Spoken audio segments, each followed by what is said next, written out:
if I'm going to really reach people, you have to lay yourself bare, all of it, and go to places that you don't feel comfortable.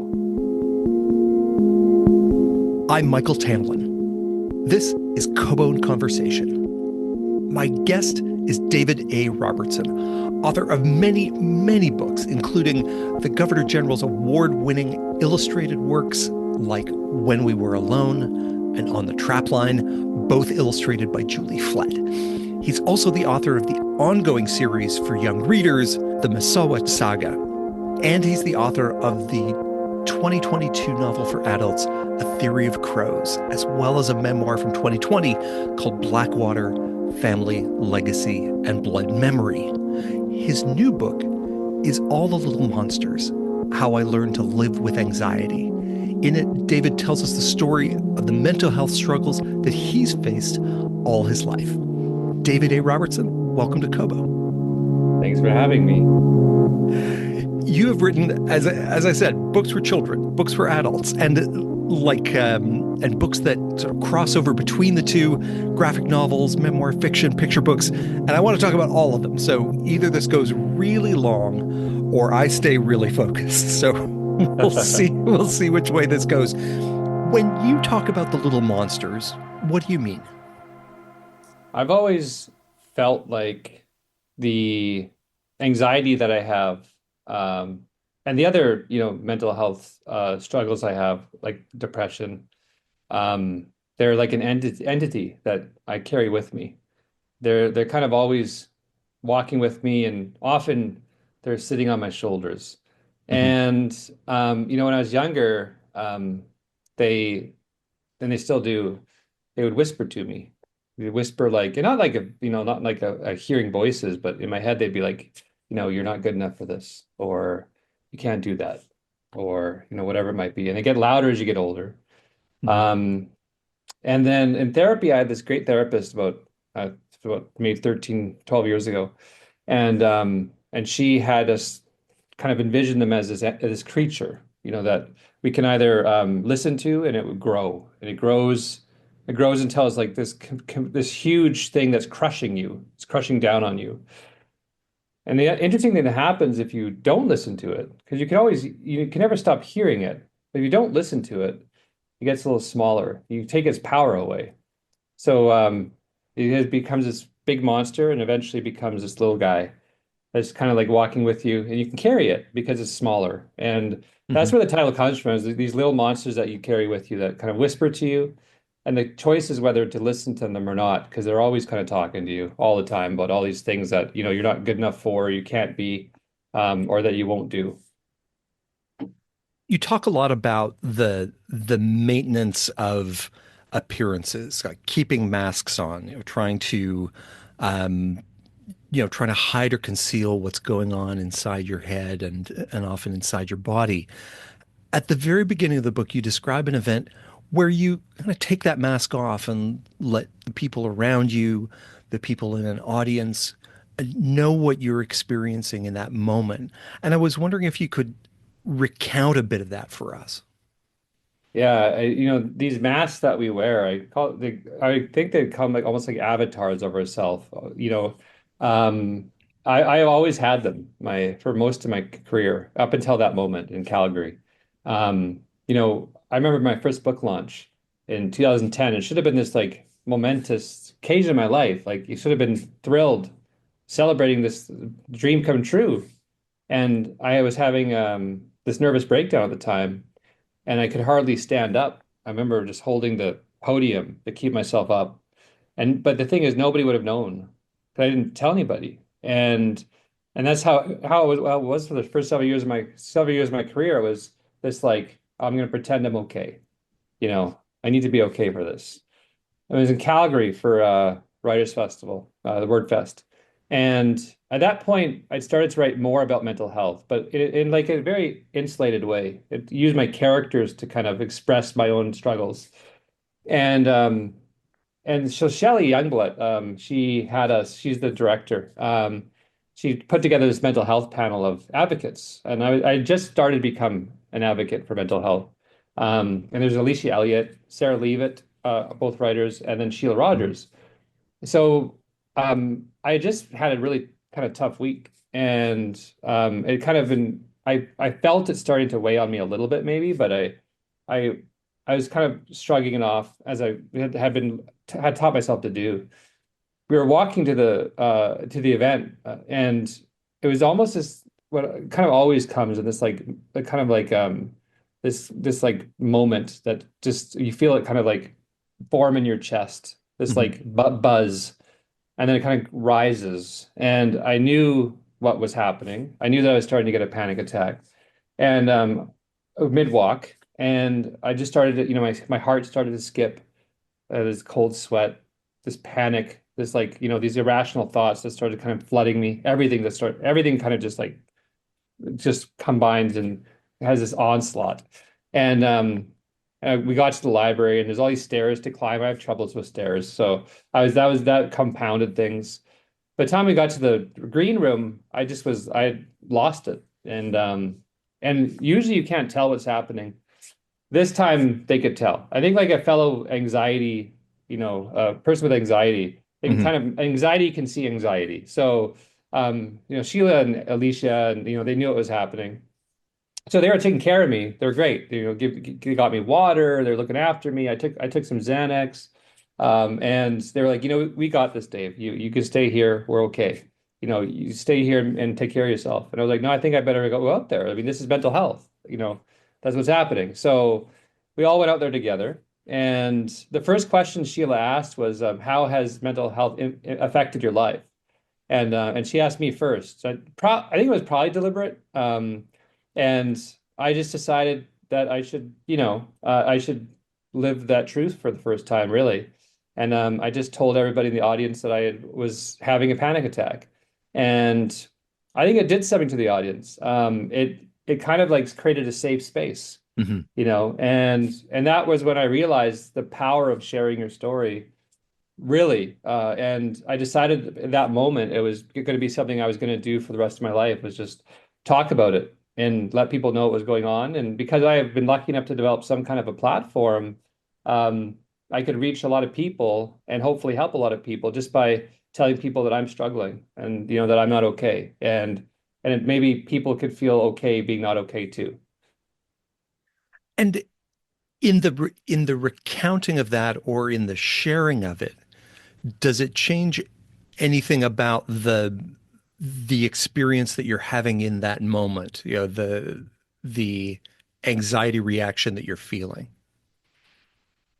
Well, it's cathartic. Hmm. I think, and that was the practice of the entire book. I was recounting that moment. I was recounting my father's death, which I hadn't done really yet. Like, I hadn't written about the moment I found out of his death. I haven't written about that yet. All these really traumatic moments in my life I was recounting in this book. And it was hard. I'm not gonna lie. It was difficult to relive my father's death, and to talk about the moment when I found out, just in the middle of the hot springs in Banff, and with 150 people watching me break down. Hmm. But when I was through it, I found that it enabled me to heal from it a little bit.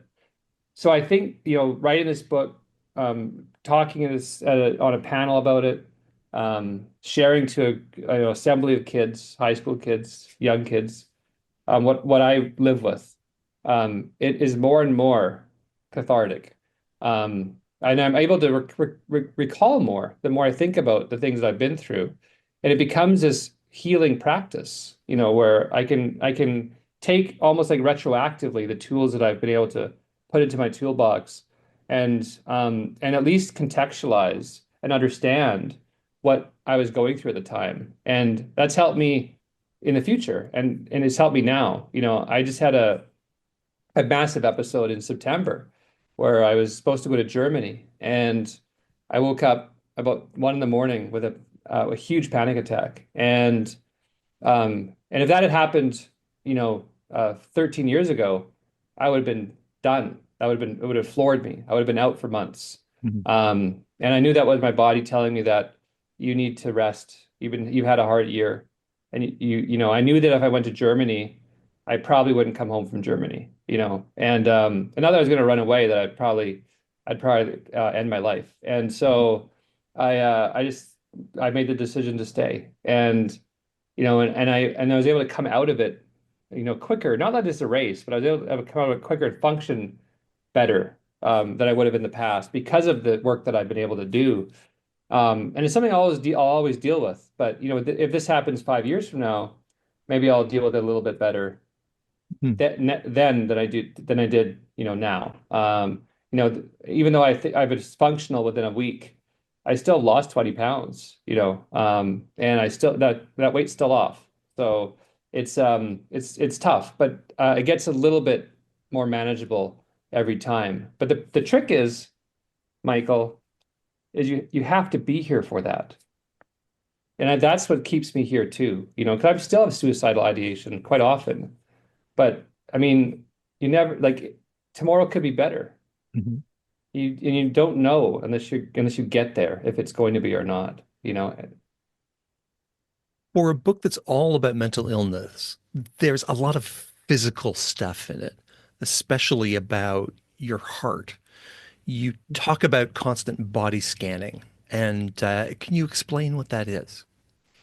Yeah, so body scanning is very common practice for people who live with like health anxiety, hypochondriacs, and I'm definitely a hypochondriac. Health anxiety also has a close cousin is OCD. And so obsessive compulsive disorder, the health anxiety welcomes in that mental health struggle. You might check your temperature literally 150 times a day. You might check a spot on your skin 200 times a day. For me, I scan my body. I'm doing it right now, and I do it like it's exhausting. I do it every minute. I scan my body. I feel what's happening. I pinpoint something that doesn't feel right, and then I have a decision. Am I going to spiral, or am I going to rationalize it? And I used to spiral all the time. So I'd feel like a headache. I'd be like, well, that's a brain tumor. Right. And then within like an hour or so, I'd be having a panic attack. And then, sometime within the next couple of weeks, I'd try to find any way I could to get a scan of my brain done to see if there's an actual tumor in there or not. I went so far that I had an endoscopy done because I thought I had stomach cancer. Mhm. And I did it without any sort of sedation or anything. It was awful. But I was so scared of medicine. I was so scared of the stomach cancer. I let them do an endoscopy on me and just stick that huge tube down my throat and feel like I was choking for 10 minutes. Yeah. That's the extreme you go to. And so my anxiety is very physical, but it's also a practice of checking my physical symptoms constantly, nonstop. And you have to, even though I think I'll always probably do that a little bit, you have to be able to have a rational conversation with your anxiety, where it'd be like, that's a brain tumor. You'd be like, well, let's look at it objectively. And I mean, what are your symptoms here? Mhm. I mean, like, did you slept weird last night? Maybe it's like maybe your neck's a little tight. Maybe you want to stretch your neck a little bit and see if that helps. There's just little things like that. So, but yeah, it's always there. It's in my heart condition. The other thing that's interesting about health anxiety, you can have health anxiety when you have a health problem, you know, and Right. I have a heart condition that's there. I know it's there. I had a Holter monitor at the Mayo Clinic beginning of January, and my heart skips about 40,000 times a day. Mhm. So but I know it probably won't kill me, but I still obsess over it. And it still causes me tons of anxiety because I obsess over it all the time. It keeps me from going upstairs, and that affects my health. So I have to figure out a way to live with that until I get it fixed. And there's a way to fix it, but I have to wait for that. So I can either like keep living, or I can spiral and sit on my bed for a year and wait for the procedure. So you Right. have a choice. It's always a choice. And it's a topic that comes up in different ways and different manifestations, is that whole struggle with managing the perception of risk. And as I was reading your experience of that, it it also feels like a problem that we're struggling with collectively right now. Um, and it's that, not something that you're focusing on, but just something that was coming up as I was listening to your experience. We're all kind of having versions of that all the time. But that's the power, I think, of this book is that, even though I have my particular anxieties and I have my particular struggles, the universality of it, the way it manifests itself, the way it works within our bodies, the triggers, like the obsessive thoughts, like all of the things that I go through, even though you might be worrying about stuff in the Middle East, Mhm. and justifiably so. Or you might be worried about the tariffs that have been leveled on Canada between the Canada and the United States. Or, it could be any anxiety, any worry becomes irrational. And the way it works within your body and your mind is very similar to how it works in my mind. I might be worried though about my heart, but that's the commonality. That's the connection that we make. And that's, I think, what this book does. And I've seen it already. I've gotten probably like 50 to 60 to 70 emails from people already who read the book and who want to share with me what they were going through. Even though almost every single email is different, I can see the connection with all of them. And that is like the human experience of mental health and the way in which it manifests itself within us. Even though the triggers might be different, the sources might be different. Um, we understand the language of anxiety. Mhm. We understand the language of depression, and I think that's where this book can help a lot of people. Even if you're not scared of the same things I'm scared of, even if you don't, have the same sort of depression that I live with. Um, the way that we deal with it, the way that it lives within us, that's very similar. In the first parts of the book, you talk about experiences that you've had through your childhood and growing up that as you look back, kind of form some of the threads of the experience that you have around anxiety and depression. But you also talk about your breakdown in 2010, where issues and factors piled up and really collided and brought all of these challenges like really upfront and in an undeniable way. Could you tell me a little bit about the build up to that event and then what it felt like when it happened? Yeah, and I think just to start, I'd say like, it's an important practice for anybody to understand the roots of it. Hmm. And I did a lot of work in that, figuring out where does this start? When I started writing this book, I was like, I need to figure out where this started. And my dad is a big influence on me. He'd always say to me, you don't know where you are unless you know where you've been. And so that's a good practice. And it helps you to figure out where you got to go. Hmm. So, when I was young, it was this fear of death. I was terrified of it. And I couldn't imagine like, you know, the expanse of space, and how that translated into like the passing of time. It's crazy deep thoughts for like like 8-year-old. And and so that kind of was something that I've always had with me. And that's been the driver of a lot of it. But as a kid, you think at the same time, I'm immortal, you know, like, oh, like I'm gonna die when I'm 100. I'm like 8. That's like forever. Lots of time. Yeah, lots of time. And then you get a heart condition. I had a heart condition when I was, maybe 19 years old. And it was there. Like it was, and my doctor wouldn't believe me. It wouldn't, not that he wouldn't believe me, he just didn't see it. So he's like, well, your heart's beating rapidly. It's probably because you grew so fast. And I did. Like I grew, over the summer between grade 8 and grade 9, I grew about a foot maybe. So that kind of made sense, but I was like, it doesn't really feel like a growing pains. Like it feels really weird. And he wouldn't really buy into that. He's like, well, stop drinking coffee. Stop, don't have any stimulants. Don't even avoid dark chocolate. Just don't give me any reason for it to start beating super fast. But it kept going. It kept beating fast, and it kept, every month or so, it'd have this huge episode where it would beat really, really fast, and we never did anything about it because he thought there was nothing to do. And then anyway, eventually I got put into the hospital from it, and I had to get cardioverted. So I had the paddles, and they had to reboot my heart, stop it, restart it, and then we had the EKG. So there were the leads, and my doctor's like, "Oh, I guess you do have a heart condition." And I was like, "No, like I mean, I've been telling you that for years. So now you know. What are we going to do?"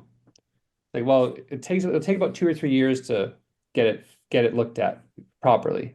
My parents, my mom especially, was like, "Nope, you're not waiting 3 years for that." Took me down to the Mayo Clinic, and within 3 days, I got diagnosed with this supraventricular tachycardia, rapid heart rate. And then I got it corrected eventually, but it triggered this thing. So the growth of it was now when anything happened to my body. I was like, I knew what it was. My doctors were wrong Right. because my doctor was wrong the first time, and I knew and I was right. So now I was right all the time. And so then when I thought I had a brain tumor, I for sure had a brain tumor. When I Mhm. thought I had stomach cancer, I for sure had stomach cancer. So that and so it's like this boiling kettle. And then eventually one year, 2010, I was kind of at the brink, and then my grandmother died. And then we moved houses. And then my fourth kid was born. And I switched jobs.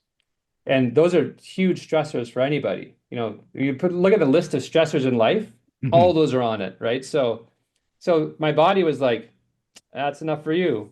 And so I had this huge breakdown around the early summer 2010. I didn't get out of bed really for 6 months. I was bedridden. I got up to work, and that's all I did. I had to work. I had to support my family. But when I wasn't working, I was laid out, and because working took everything out of me every day. And but that's what led to this big breakdown. That's like the trigger that really broke my nerves. And so now I've never been the same since that breakdown. And it makes everything easier to snap again because of it. But that really started the journey, that moment in 2010. One aspect of All the Little Monsters that I think a lot of people can relate to are the parts where you write about going to work and just not being able to get much done because of the state of your mental health at the time. And this felt like uncharted waters in a memoir to me, especially in a writer's memoir, because so often the day job gets kind of tucked into the shadows so that you can present more of a writerly persona.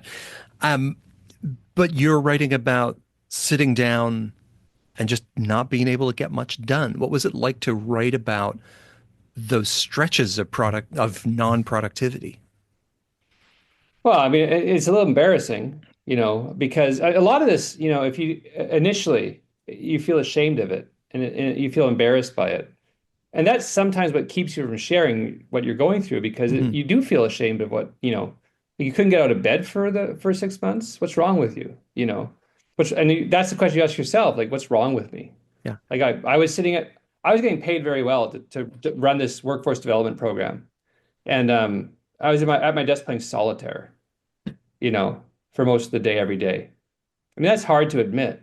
Hmm. My boss is reading this maybe at some point at the time, and she's like, "Oh, oh, I had no idea. God, what a terrible hire." Right. Um, but this book, I never wanted it to be literary.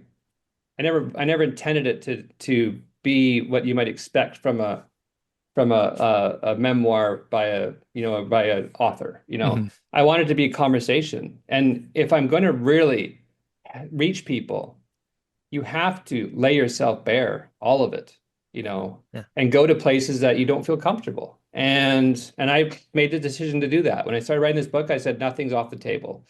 Everything's going to be here that needs to be here. And part of the anxiety, and part of the story is that it stopped me from living. It stopped me from working.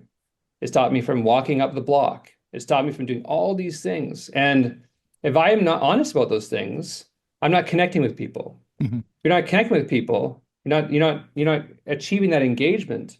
You're not helping people, you know. And there's someone out there who will read this book. I guarantee you, who will have this similar experience with their work. And they'll say, I don't think much of myself. So, but I know I have a platform. And they'll say, well, Dave Robertson is talking about not being able to work for 6 months and staying in bed, and how he just played solitaire and couldn't even focus, couldn't even get anything done. I did that too. Yeah. Like maybe that's helpful for me to talk about. And I've got emails like that, from people, and they said specific things that I thought no one would really relate to. And they're like, I that exact thing happened to me, Dave. I'm like, well, I hear you. That's all people want to be is to be heard. Mhm. That's it.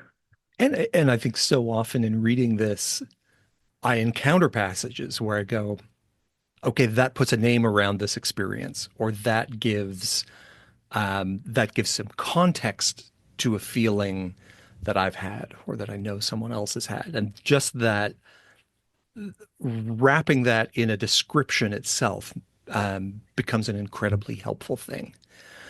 And as you're going through this, you're talking about the things that we're told will make anxiety better, and then your own engagement with those. We're always told that getting regular exercise is an important part of maintaining good mental health. And you write about a relationship to exercise that, feels both like helpful and then also very frustrating. You keep going back to it, whether it's playing pickup basketball or hockey or running, but your anxiety keeps chasing you off the field. What I really loved about that writing was you're both talking about the things that we're supposed to do and then talking about how that collides with reality at the same time. Well, it's like this thing where, I use a lot of sports analogies maybe because my son Cole is a really, really good hockey player.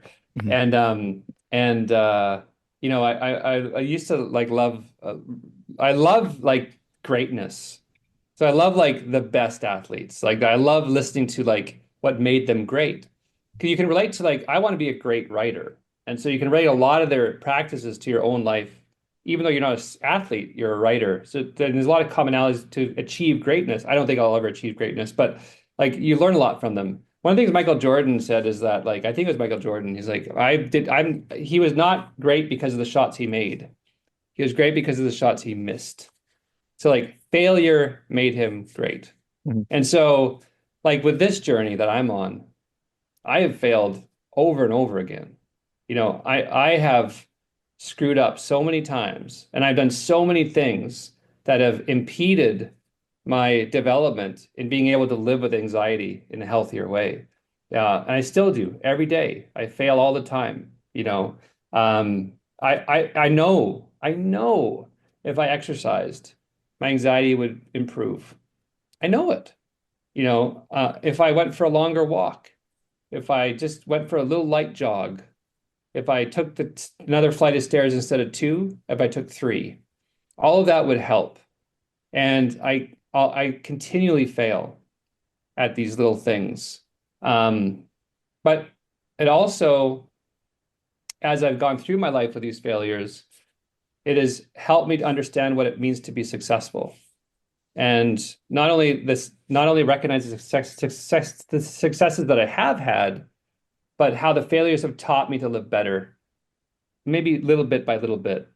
And I got a question once by a kid, and I was just maybe a month ago, and we're in an assembly. Kids are the smartest, and the kid asked me if you could go back and tell yourself one thing, what would you tell your younger self? One thing. And I thought about that for a while, and I couldn't really think like I love time travel, but. I was like, what would I tell my younger self? And I eventually thought, I told her nothing. I wouldn't change anything. She's like, why not? Well, it's because everything that you do, all your failures, all your successes, all your anxieties, all the suicidal ideation, all the joy that you found through the hard times, Like every single moment of your life has made you who you are. So, like Michael, if you like changed one thing about your life, you wouldn't be the same Michael you are today. And if I changed one thing about my life, if I said, Dave, young Dave, when you have the heart condition, you're not going to die. It's going to be okay, you know. And I worried less and I handled it differently. I'm not the same person. And part of what we need to do in living with mental health is acceptance. Acceptance for who we are, acceptance for what we live with, and acceptance of and love for the person that we become because of it. And I've learned that, I think, in my own life, or I'm trying to get there. And maybe a little every day I love myself maybe a little bit more. But we have to have those failures to find our strengths, and I tried to do that too. And I'll still fail tomorrow, but maybe I'll love myself a little bit more tomorrow too. Hmm. You share with us how you held back from medication sometimes, that you were worried about what the effects would be. Stories that you'd heard about antidepressants. Is that kind of one example of those, you know, those things that you missed that could have made things a little bit easier a little bit earlier? Oh, absolutely. Oh God, like I can't, antidepressants, they saved my life, when my dad died. I was ready to end it. I was the closest I've come to getting over the fear of death because I was more afraid of life, you know. And it was a lot of things. I mean, it wasn't just antidepressants, but those definitely helped me. And music and finding joy in things again, and like walking and getting outside and all these things. But antidepressants and what it does to your brain when you're going through deep depression, you need that help, I think, anyway, And so it's not the only thing you need, but you need that at times. And I, of course, it would have helped me if I took antidepressants sooner.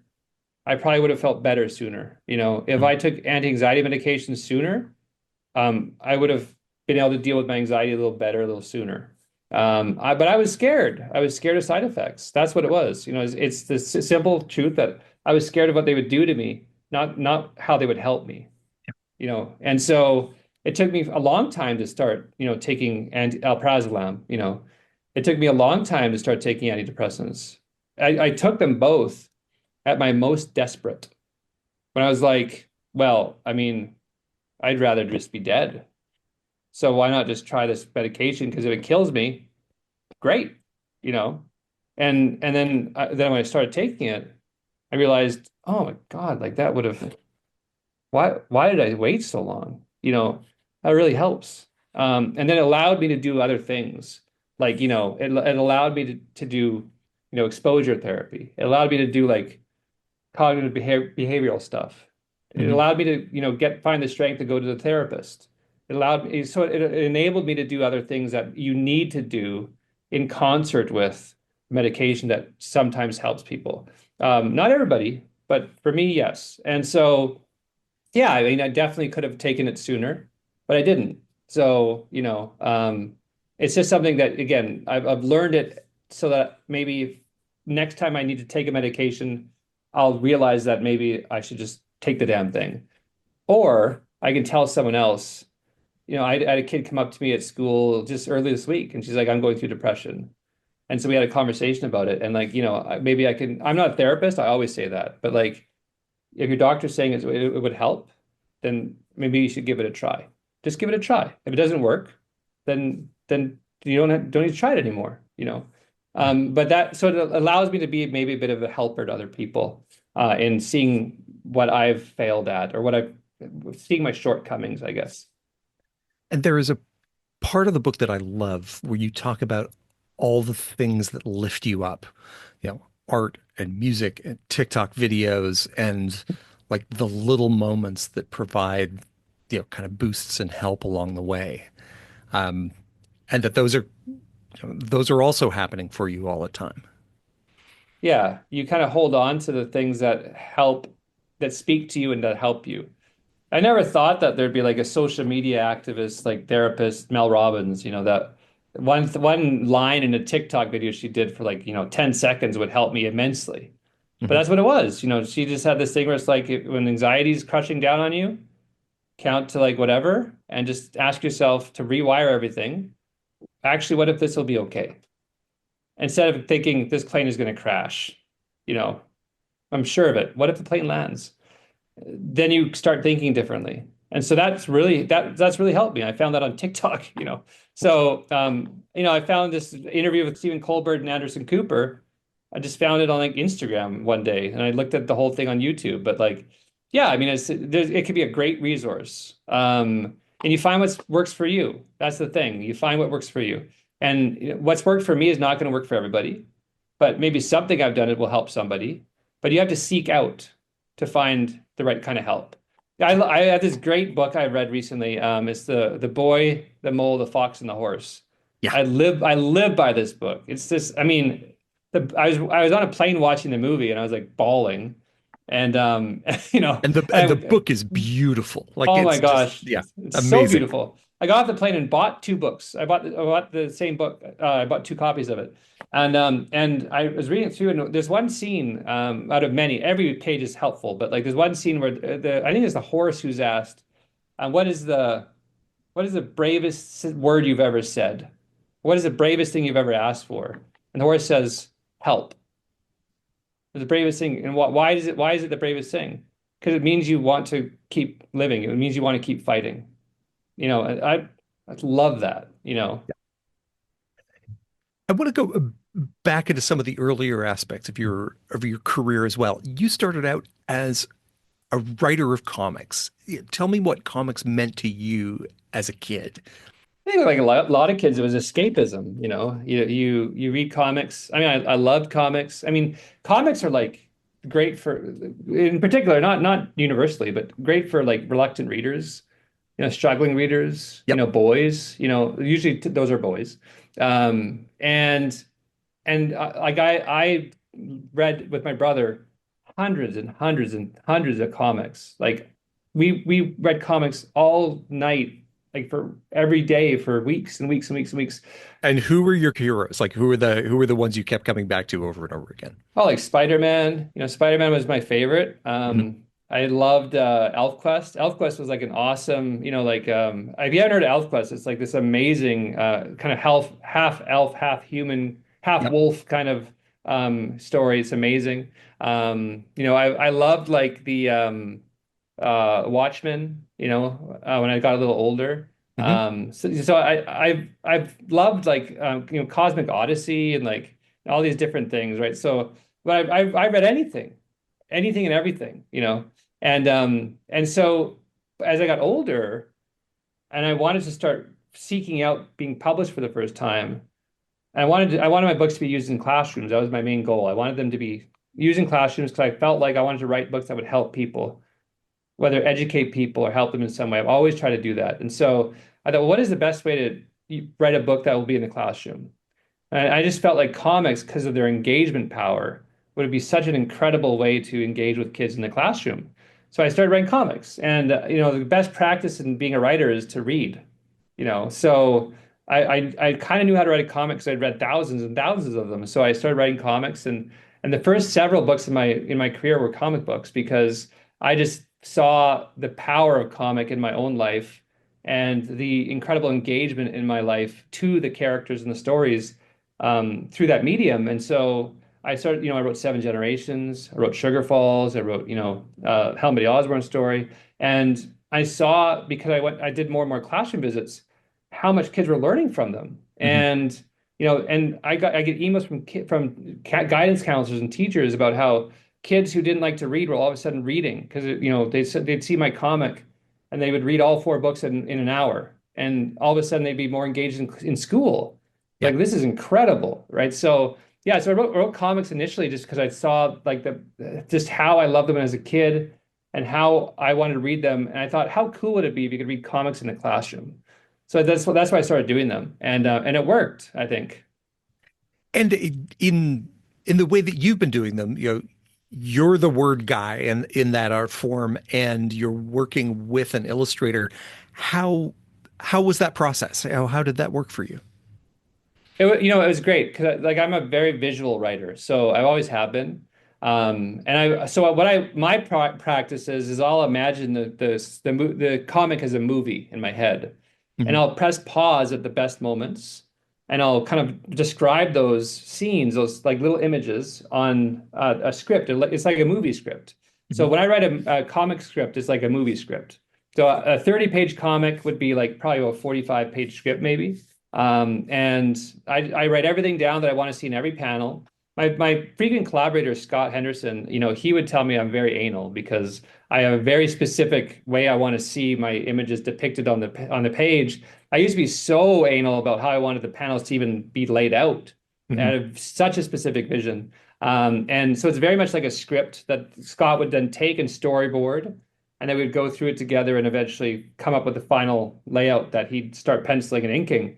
So it's a very collaborative process. But the beginning of it is me writing a script down in a very visual manner so that Scott can see what I'm writing and then kind of depict it on the page. As we've gone by together, Scott and I still do some comics together. As we've grown up together now in the comic world. Now I've let a lot of that go now.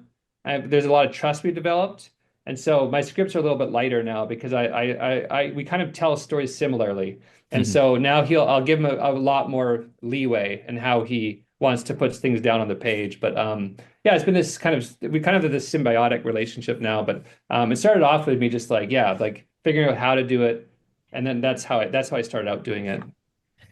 Can you talk a little bit about your graphic novel trilogy, The Reckoner? Because it seemed to take a number of different themes that you've had in your writing in different ways and bring them all together in one place. Yeah, so originally was a YA trilogy, like a novel trilogy. I always wanted to translate into like a superhero story that was a comic books, graphic novels. And I mean, it takes all the like kind of tropes of the superhero genre, and then it also takes all the stuff I want to talk about with mental health and kind of integrates them all together. And it kind of flips some things on its head in the genre. It kind of adheres to the genre in other ways. But it also, like, for example, every superhero has a weakness. Usually, I look at Superman. Mhm. He's, if he didn't have kryptonite, he'd be so boring because he'd be unbeatable. So he has kryptonite. So my idea was this with this hero Cole Harper, who's like he's the protagonist of the series. What's his weakness going to be? Well, let's make his perceived weakness anxiety. So now he has that's his weakness. So if he's going to fight somebody, maybe he has to take a Xanax first so he can calm himself down, right? And then what the trick of Cole is that to really become the hero he's meant to be, he understands that it's actually anxiety is not his weakness. When he accepts it as a part of who he is as a hero, that's when he becomes a fully realized hero. It kind of speaks to the acceptance of mental health in his life. But yeah, it's a story about this guy who has, and it also like plays with the idea of indigenous superheroes. Mhm. Historically, always been poorly represented. And let's give him shamanistic powers. Yep. Like Black Bison and Firestorm. Let's make him like he's able to like reanimate stuffed animals and do all this like shamanistic stuff and I was like, what if we just gave an indigenous superhero like stereotypical superhero powers, not indigenous powers. Let's make him like strong. Let's make him heal. Let's make him do all these like kind of like, very kind of boring, overdone things. And let's use that. And so Cole is this guy who's like he's just strong and he has healing powers. And he is like, there's nothing shamanistic or nothing, indigenous quote quote about him, about his powers. I thought it was very interesting to do that and to kind of flip the stereotypes around. So yeah, he's just a guy who he is able to he has to save his community. He has to like reintegrate himself into the community. He has to live with anxiety.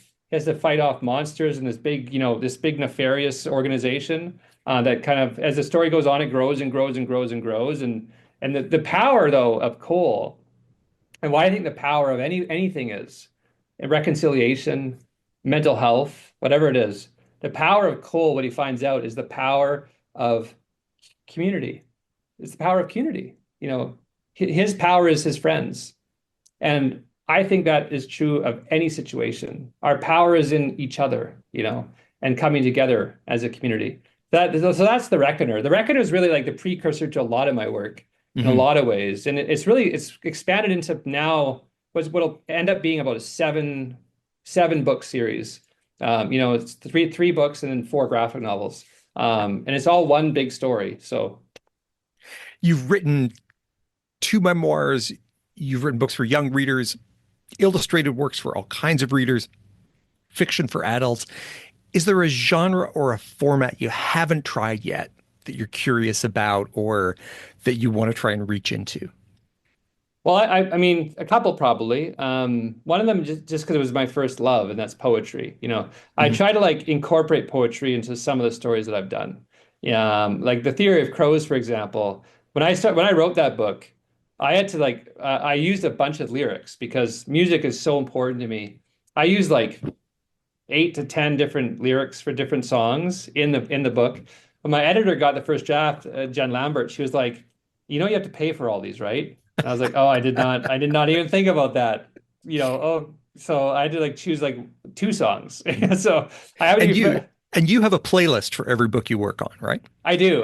Yeah, I put together a playlist for it. So I was lucky enough that I know John Sampson, so he was able to give me the permission to use a song from his work, and then I had to write Sufjan Stevens and ask him if I could use, and I had to pay his publisher for that BMG, but yeah, so like it's music is like a huge part of it, but I used in place of the ones I couldn't pay for, I used poetry that I wrote. And Mhm. so I've used poetry in a lot of my work, and I would love to one day, write a poetry book. That's one thing I would like to do that I haven't done. And one of my some of my best friends, like Kate Vermette, she's a beautiful poet, and Amazing. I would love to be able to write a poetry book like she does. Like, that's probably impossible because she's like one of the best. But I would like to do that though. And I've always say the second thing is I've always loved horror. I love horror. Like I love horror movies. I watch them all the time. It's hard to find a really great horror movie. But when you find one, it's like, yes, that's, and I would love Yeah. to write a horror book. I would love to write a horror novel. And I'm kind of got a little close. I have a book coming out next year called The Ghost of Isaac Jones. And that one is like, it's kind of like some of the scenes in it are horrific, but it's Hmm. not quite a horror. It's like more of a ghost story. But I would love to write a straight up horror book. So I kind of had a little bit of got my toes wet with a story in a horror anthology this year. But I'd like to write a horror novel. So those are the two things I'd like to do that I haven't done yet. And with the different mediums that you have worked in, um, do you feel like you've set any aside, or could you come back to, could your next one be a book for young readers or be a graphic novel? Like, are all of these tools still like, right there at the top of the toolbox, or are there some that is sort of filtered to the bottom? I don't think I'll write fantasy for a while again. Mhm. I wrote the Mistwalk Saga series, and I'm done that series now. And so I probably won't write fantasy for a while.